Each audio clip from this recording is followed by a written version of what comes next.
함께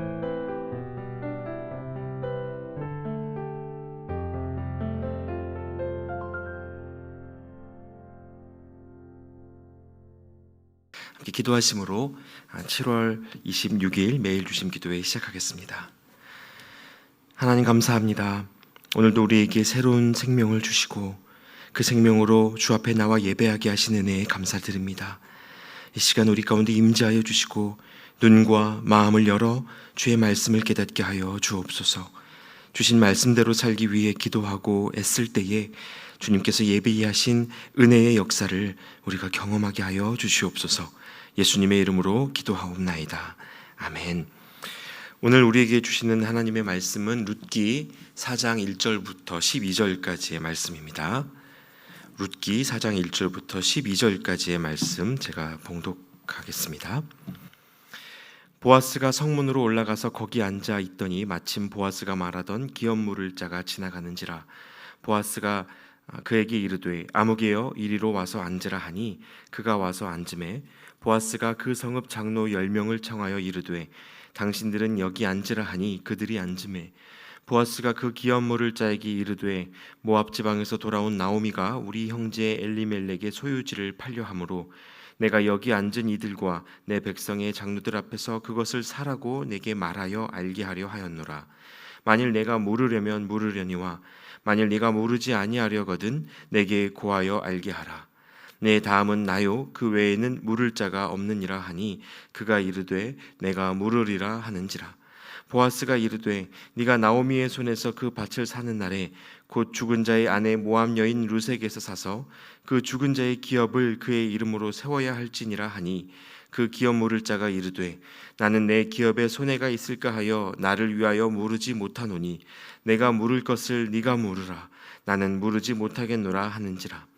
옛적 이스라엘 중에는 모든 것을 물으거나 교환하는 일을 확정하기 위하여 사람이 그의 신을 벗어 그의 이웃에게 주더니 이것이 이스라엘 중에 증명하는 전례가 된지라. 이에 그 기업 물을 자가 보아스에게 이르되 네가 너를 위하여 사라 하고 그의 신을 벗는지라.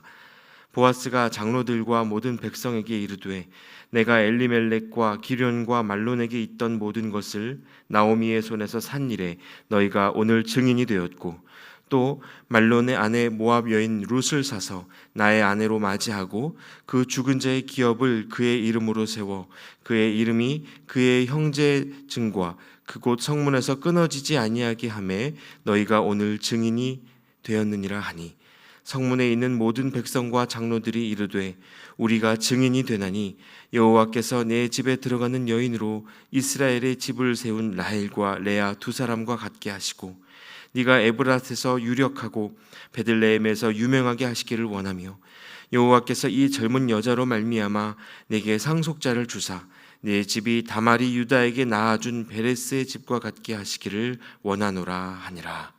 아멘. 여러분 어제까지의 말씀을 잘 기억하고 계시죠? 룻이 드디어 보아스를 만났습니다. 보아스가 그 엘리멜렉 가정의 기업 물을 자가 된다는 사실을 알았던 나오미가 이제 룻을 보아스에게 보내도록 명령하는 장면이 이제 어제까지 말씀 속에 있었습니다. 그리고 결국 룻이 어머니 나오미의 권고에 따라 보아스가 자는 그 침상으로 들어가 그 발치에 누웠습니다. 어떤 면에서 자신의 모든 것을 걸고 큰 위험을 감수해 가면서 어머니와 자신의 권리를 회복시켜 줄 수 있는 낯선 사람에게로 이제 나아간 겁니다. 참 감사하게도 보아스는 측은한 마음과 따뜻한 성품을 가진 사람이었죠. 룻이 그에게 부탁한 기업 물음은 물론이거니와 다른 사람의 눈에 띄어 구설수에 오르지 않도록 그녀를 밤새 보호해 주는 모습을 보입니다. 그리고 돌아가는 길에 어머니인 나오미에게 가져갈 만한 그 6줌의 보리를 이제 챙겨 보내줍니다. 그래서 이제 룻이 할 수 있는 일은 다 완료가 된 상태입니다. 어제 말씀이었던 3장 마지막 부분에는 룻이 돌아오자마자 일이 어떻게 되었는지 나오미가 룻에게 묻는 장면이 나오는데요. 그때 말하기를 이렇게 이야기합니다. 이에 시어머니가 이르되 내 딸아 이 사건이 어떻게 될지 알기까지 앉아 있으라. 그 사람이 오늘 이 일을 성취하기 전에는 쉬지 아니하리라 하니라. 네, 이렇게 이야기합니다. 이제 우리가 할 일은 다 했다. 이제 남은 일은 기다리는 것이다. 스스로 할 수 있는 일을 다 마친 후에 이제는 보아스가 할 일, 그리고 하나님이 하실 일을 기다려보자라고 말하는 것입니다. 그리고 이제 이어지는 오늘의 말씀은 나오미와 룻이 볼 수 없는 영역 속, 즉 이 보아스가 갖고 있는 삶의 상황 속에서 일이 어떻게 풀려가는지를 보여주는 그 본문입니다. 여러분, 우리도 이럴 때가 있죠. 기도하고 난 뒤에, 우리가 할 수 있는 모든 일을 하고 난 뒤에 우리에게 남은 일이 기다림밖에 남지 않았을 그때에 하나님이 우리가 볼 수 없는 영역 속에서 어떻게 일하고 계시는가 궁금할 때가 있습니다. 그리고 할 수만 있다면 하나님이 어떻게 일하고 계시는지를 확인하고 싶을 때가 우리 안에 있습니다. 우린 이 성경의 증언을 통해 바로 그 장면 하나를 엿보게 되는 것인데요. 오늘 말씀 1절이 이렇게 시작합니다. 보아스가 성문으로 올라가서 거기에 앉아 있더니 마침 보아스가 말하던 기업 물을 자가 지나가는지라. 보아스가 그에게 이르되 아무개여 이리로 와서 앉으라 하니 그가 와서 앉음에. 자, 여러분, 보아스가 지난밤 룻의 부탁을 듣고 하루를 시작한 후에 성문으로 올라갔습니다. 그런데 무슨 일이 일어납니까? 마침 보아스가 말하던 기업 물을 자, 그러니까 룻과 나오미에게 기업 물을 책임을 보아스보다 우선적으로 가지고 있던 그 친족이 마침 그곳을 지나가더랍니다. 여러분, 성경 속에서 자주 등장하는 표현 중에 이 마침이라는 단어가 있습니다. 한번 이 단어에 주목해 보시면 좋겠는데요. 여러분, 이 단어는 하나님이 예비하신 때가 되고 특별한 타이밍이 도래했을 때 자주 쓰이는 표현입니다. 사람이 스스로의 힘으로 주관할 수 없는 이 역사의 현장 속에 하나님의 개입이 드러날 때 볼 수 있는 단어입니다. 보아스가 성문으로가 앉아 있는데 마침 약속이라도 한 것처럼 그가 보아스 앞을 지나가게 되었다는 말입니다. 물론 우연 아니야 라고 질문할 수도 있겠습니다. 실제로 지난주 말씀 속에서 룻이 보아스를 처음 만날 때도요, 룻기 2장 3절 말씀은 룻이 보아스의 밭에 이르게 된 것이 우연히 일어난 일이었다라고 기록하고 있습니다. 그러나 여러분, 그리스도인의 인생에 우연은 없습니다. 우연은 사람이 헤아릴 수 없는 시간 속에 하나님의 계시가 담겨 있는 것을 발견하게 되는 순간일 뿐입니다. 그리고 이 우연의 은혜는 하나님을 신뢰하며 한 걸음 한 걸음을 믿음으로 걸어가는 사람들에게 언제나 찾아옵니다. 여러분, 저와 여러분에게도 오늘 하루를 사시는 동안 이 우연의 은혜, 마침 하나님의 일이 이루어지는 그 은혜가 있기를 축복합니다. 자, 이제 보아스가 지나가던 이 친족을 붙들어 앉혔습니다. 그리고 어떻게 하는지 말씀을 또 보겠습니다. 바로 이어서 그 성읍에 살아가던 장로들 10명을 초청합니다. 그리고 그 둘 사이의 대화와 계약의 증인이 되어주도록 합니다. 그리고는 그들의 형제인 엘리멜렉 집안의 사정에 대해서 다 이야기를 해주죠. 나오미와 룻에게서 엘리멜렉의 소유지를 사서 그들의 기업을 회복시켜줄 의사가 있느냐고 그 친족에게 묻습니다. 자, 그런데 우선권을 갖고 있던 그 또 다른 친족이 어떻게 대답하는지 아십니까? 처음에 그 기업을 무르겠다라고 대답합니다. 여기서 여러분, 무르겠다라는 말은 내가 고사하겠다라는 뜻이 아니라 그 기업을 무르겠다라는 뜻입니다. 그러니까 처음에는 받아들인 겁니다. 아, 그 엘리멜렉의 밭 내가 사겠다 이야기한 겁니다. 그 말을 들은 보아스가 5절 말씀에 추가적으로 설명을 해주죠. 그것이 무슨 의미인지를 설명을 해주는데요. 네가 오늘 그 나오미의 손에서 그 밭을 사는 날에는 곧 죽은 자의 아내 모압 여인 룻에게서 사서 그 죽은 자의 기업을 그의 이름으로 세워야 할지니라 하니. 자, 이게 무슨 의미인지 설명해 주는 겁니다. 네가 기업 물음을 이행하여서 엘리멜렉의 밭을 사게 될 때에는 네가 엘리멜렉의 이름으로 그 밭을 사는 날에 이제 룻과 나오미의 모든 권리를 회복시켜주고 이제 그 기업을 그의 이름으로 세워야 한다. 그러니까 이 땅이 너에게 속한 땅이 되는 것이 아니고 룻과 나오미, 엘리멜렉 그 가정에게 속한 땅으로 회복되는 것이다. 너 그거 알고 사는 것이냐? 이렇게 확인을 시켜주는 거죠. 자, 그러니까 6절에 그의 대답이 바뀝니다. 6절에 뭐라고 대답을 하냐면 그 기업 물을 자가 이르되 나는 내 기업에 손해가 있을까 하여 나를 위하여 물으지 못하노니 내가 물을 것을 네가 물으라 나는 물으지 못하겠노라 하는지라. 대답이 바뀌었습니다. 계산을 해본 겁니다. 수지타산을 따져보니 이게 득될 일이 아니라는 걸 알았던 겁니다. 자, 어떠십니까 여러분? 우리가 지금까지 이 보아스의 넉넉한 마음을 보다가 이런 반응을 보니까 조금 차갑게 느껴지는 것이 사실이죠. 여러분, 그런데 생각해 보면요, 참 이것이 상식적이고 현실적인 대답이라는 생각도 듭니다. 이미 그에게도 아마 아내와 아이들이 있었을 겁니다. 지금 감당하고 있는 삶도 현실적으로 버겁다면 나오미와 룻을 들여서 그들의 기업을 세워주는 일이 얼마나 부담스러웠을지 우리는 다 가늠할 수가 없습니다. 이해가 되는 부분입니다.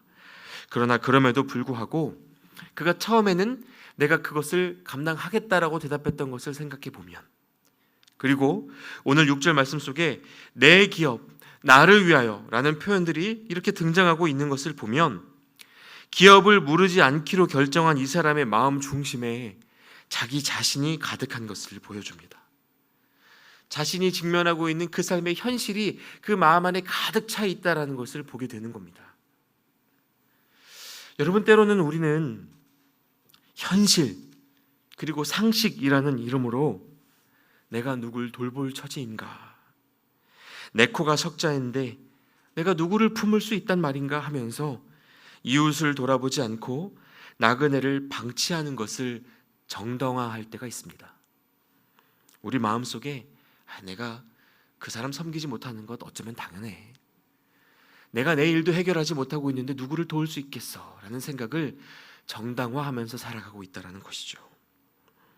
그런데 여러분, 이 룻기의 보아스를 제외하고 성경 속에서 곤고한 자를 섬겼던 대부분의 사람들이 그보다 더 가난한 사람들이었다는 사실을 우리가 오늘 한번 기억해 보면 좋겠습니다. 엘리야라는 선지자 아시죠? 바알 선지자 850명과의 싸움에서 위대한 승리를 거둔 후에 이세벨이 내가 너를 죽이겠다라고 말할 때 그 위협으로부터 도망쳐서 까마귀가 공급해주는 음식으로 생명을 연명하던 때가 있었습니다. 그때 그를 하나님이 누구로 인도하시는지 아십니까? 그때 그 엘리야를 살리게 되었던 건 가난에 허덕이고 허덕이다가 자살을 기도하면서 아들과 죽기 전 마지막 식사를 나누려고 준비하고 있던 사르밧의 한 과부였습니다. 내가 이 마지막 끼니를 오늘 너와 함께 먹고 우리가 같이 죽자라고 말하던 그 사르밧 과부에게로 하나님이 죽어가던 엘리야 선지자를 보내셨어요. 그리고 가루 한 움큼과 기름 조금밖에 아무것도 남지 않았던 이 여인과 함께 먹게 하심으로 엘리야를 살리게 하셨습니다. 나와 내 아들이 먹고 마지막으로 죽으려고 했던 그 인생 최후의 끼니였는데 그것마저 나누게 하시고 살리게 하셨던 겁니다. 여러분, 그 일로 인하여 엘리야도 살고 사르밧의 과부와 그 가정도 살았습니다. 신약의 말씀 중에 또 여러분 아주 잘 아시는 말씀이 있습니다. 구하라, 찾으라, 두드리라 라는 말씀. 이 구절만 딱 들어도 알고 이제 계시는 구절이 떠오르실 텐데요. 그 말씀의 배경이 되는 이야기를 한번 생각해 보시면요, 이 말씀이 어떤 정황 속에서 나온 이야기인가? 어떤 가난한 자가 자기 집에 찾아온 나그네에게 한 끼 식사를 먹이기 위해서 체면을 무릅쓰고 밤중에 다른 친구 집을 찾아가 문을 두드리는 상황입니다. 여러분, 그 이야기가 배경입니다.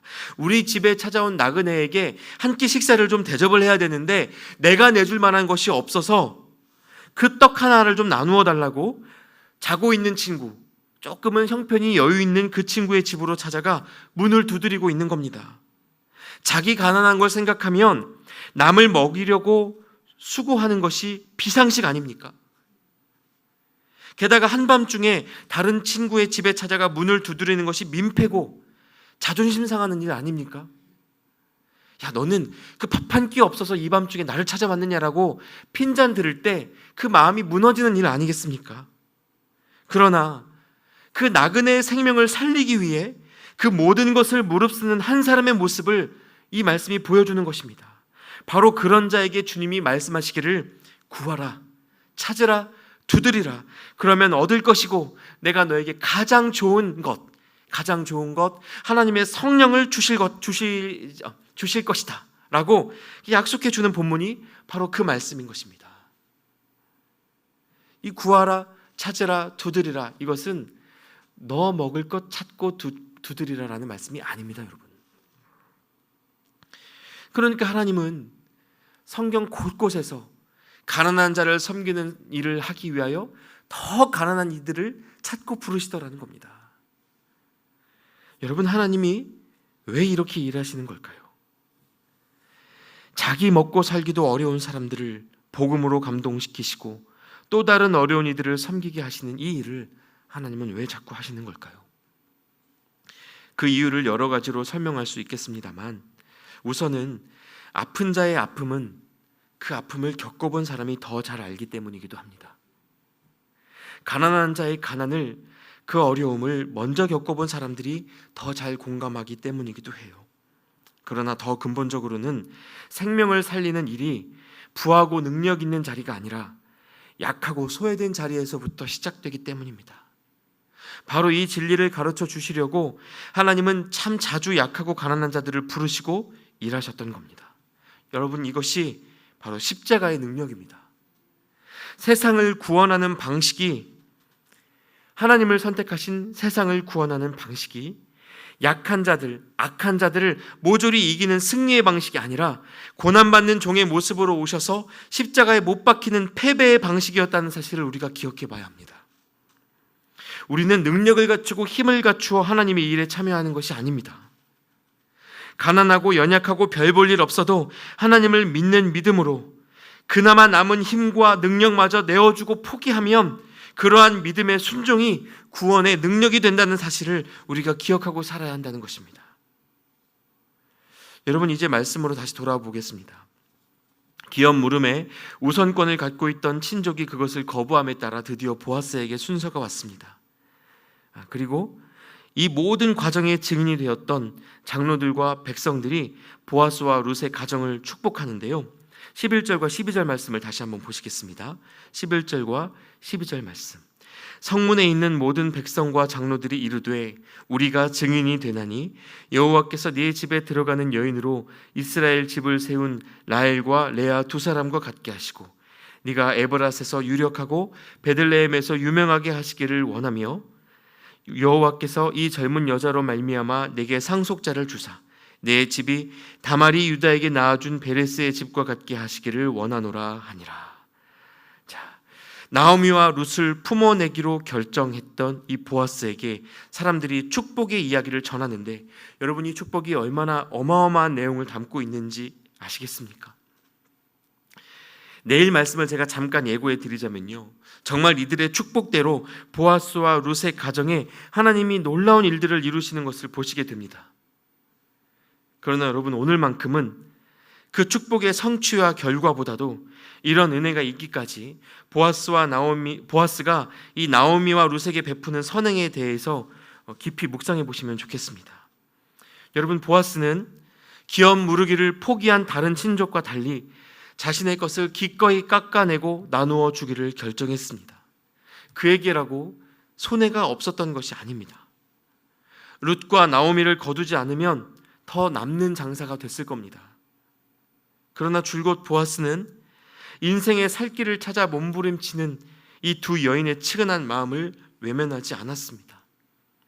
자기 자신에게만 마음을 묵지 않고 자기에게 있는 것으로 사람을 살리고 건지는 데에 힘을 썼다는 뜻입니다. 여러분, 우리가 돈을 벌고 저축을 하고 보험을 들고 그렇게 살아가는 우리 인생의 목적에 대해서 오늘 한 번쯤 생각해 보셨으면 좋겠습니다.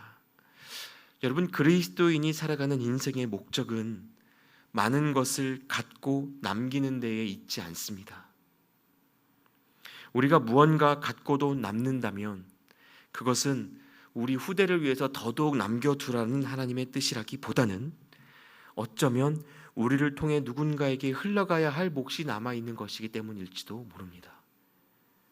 하나님은 우리를 통로로 부르셨기 때문에 그 통로로 흘려보내신 하나님의 은혜가 그 가운데 멈춰 고이지 않도록 해야 하는 책임이 저와 여러분에게 있다라는 것입니다. 이런 거룩한 실천을 위한 마음을 성경은 이제 자비라는 단어로 부릅니다. 여러분, 자비를 뜻하는 영어 단어 컴패션이라는 단어가 있는데요. 이 컴패션에서 컴은 함께라는 뜻이고 패션은 고통, 고난, 아픔이란 뜻입니다. 그러니까 하나님이 우리에게 원하시는 자비란 우는 자들과 함께 울라는 예수님 말씀처럼 이웃과 함께 아파할 수 있는 마음입니다. 누군가의 슬픔을 공유하고 그 마음에 공감해 주는 것이 자비의 핵심이라는 뜻이에요. 여러분, 대단한 슬픔만을 말하는 것이 아닙니다. 인생 중에 감추어진 슬픔 없는 사람이 있겠습니까? 속을 들여다보면요, 아무에게도 내놓지 않는 각자 나름의 아픔과 슬픔을 안고 살아가는 것이 우리 인생입니다. 그리고 사람은 자신도 숨기고 사는 그 아픔에 공감해주는 누군가를 만나면 인생의 변화를 경험하는 법입니다. 이것이 우리 그리스도인들에게 하나님이 맡겨주신 사명이라는 것입니다. 여러분, 미국 캘리포니아 북쪽 해안가에 가면 이 레드우드 국립공원이라는 곳이 있습니다. 거기엔 지구상 가장 높이 자라는 나무인 레드우드라는 나무들이 있다고 하는데요. 여러분, 이 나무들의 평균 키가 어느 정도 되는지 아십니까? 평균이 70m 정도 된다고 합니다. 한 나무의 키가요. 그리고 큰 건 100m를 넘는 것도 있다고 합니다. 그런데 더 놀라운 건 뭔지 아십니까? 키가 100m인데 뿌리는 5m도 채 되지 않는다는 겁니다. 어떻게 이 나무가 버티어 설 수 있는 걸까요? 그 아래가 안반, 돌로 구성되어 있기 때문에 나무가 그 땅을 뚫고 들어갈 수 없다고 합니다. 그렇다면 어떻게 그 나무들이 그렇게 높이 자라고 숲을 이루고 어우러져 국립공원으로서 오랜 역사를 지켜올 수 있었을까요? 여러분, 그것은 5m도 되지 않는 그 짧은 뿌리들이 서로 얽히고 얽혀 있기 때문이라고 합니다. 각 나무의 뿌리들이 얽히고 얽혀서 연결이 되어 있어서 나무 하나가 강풍을 만나서 쓰러지려고 해도 다른 나무 뿌리들이 그 나무 뿌리를 붙들어서 쓰러질래야 쓰러질 수가 없더라는 겁니다. 여러분, 이것이 하나님이 룻기 말씀을 통해 우리에게 권면해 주시는 삶의 방식입니다. 타인의 슬픔과 아픔을 나의 슬픔과 아픔으로 느끼고 공감하는 삶으로 저와 여러분을 초청하고 계시는 겁니다. 여러분, 이 룻기에서는요, 아직까지 하나님의 모습은 직접적으로 등장하지 않습니다. 여러분이 말씀을 되짚어 보시면 느끼시게 될 텐데요, 하나님의 음성이 들린다거나 하나님의 직접적인 역사가 드러난다거나 그러지 않습니다. 이 말씀은 표면적으로는 사람 간의 일로 보이고 어떤 면에선 보아스와 룻의 사랑 이야기 정도로 보입니다.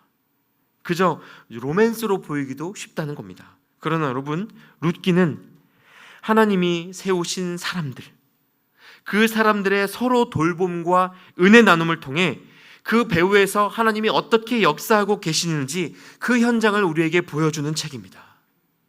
하나님이 직접적으로 개입하진 않지만, 하나님의 음성이 들려지는 정도로 놀랍게 하나님의 현존이 보이지는 않지만, 우리의 삶으로 인애를 베푸는 자의 삶, 은혜를 나누는 자의 삶으로 하나님의 스스로를 어떻게 드러내시는지를 보여주는 책이라는 말입니다. 여러분, 우리의 삶이 그러했으면 좋겠습니다.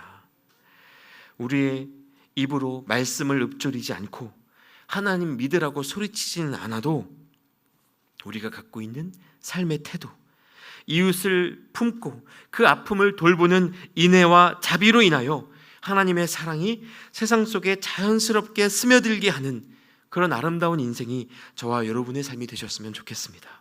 말씀하신 하나님께서 이 하루 우리에게 그러한 축복을 이루어 주실 줄 믿습니다. 함께 기도하겠습니다. 하나님, 오늘 이 시간 우리에게 말씀해 주셔서 감사합니다. 하나님께서 우리에게 주신 생명과 재정과 이 삶의 모든 것들을 우리가 어떻게 사용해야 하는지, 나의 인생이 이웃과 세상에 어떻게 하나님을 드러낼 수 있을지 말씀해 주셔서 감사합니다. 하나님, 오늘 우리에게 인애의 마음을 주시고 약하고 소외된 이들의 삶에 공감하며 함께 하나님의 나라를 이루어갈 수 있도록 도와주시옵소서. 그렇게 살아가기를 기도하는 우리에게 우연처럼 찾아오는 하나님의 축복이 놀랍도록 경험되는 이 하루가 되도록 인도하여 주시옵소서. 예수님의 이름으로 기도하옵나이다. 아멘. 이제 각자의 기도 제목으로 하나님 앞에 나아가도록 하겠습니다.